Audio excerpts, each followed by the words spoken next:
We're joined again tonight by Heritage Foundation Senior Legal Fellow Hans von Spakovsky.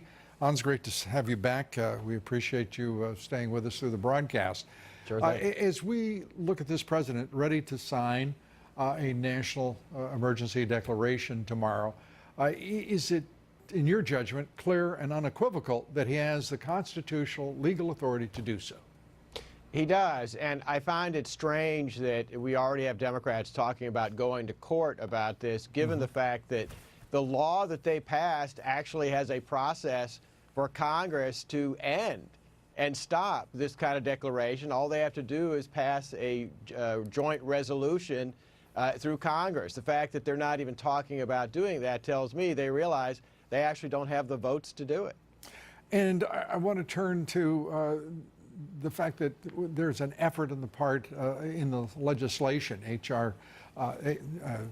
Joint House Resolution 31 passed today, to try to stop the president from securing the border, giving local jurisdictions the ability to stop the wall, they say outright, wanting to preserve butterflies in a national reservation, all sorts of nonsense and limiting the use of money.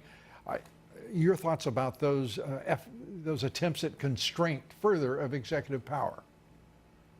Well, I think they're a bad idea, particularly when it comes to securing the border. I do have to say that I don't think the state government in Texas is going to allow any local jurisdictions, local towns, or anything like that to try to impede the building of the wall. All you have to do is remember that about, a year and a half ago, the state government there passed a law forbidding local towns and cities from establishing themselves as sanctuaries and doing anything to obstruct federal immigration law. So I don't think they're going to allow any local jurisdiction to exercise this kind of power.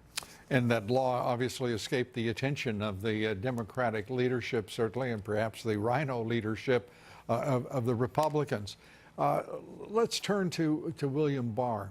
Sure. We have had what seems to me to be an outright confession on the part of Andrew McCabe of his crimes against the country.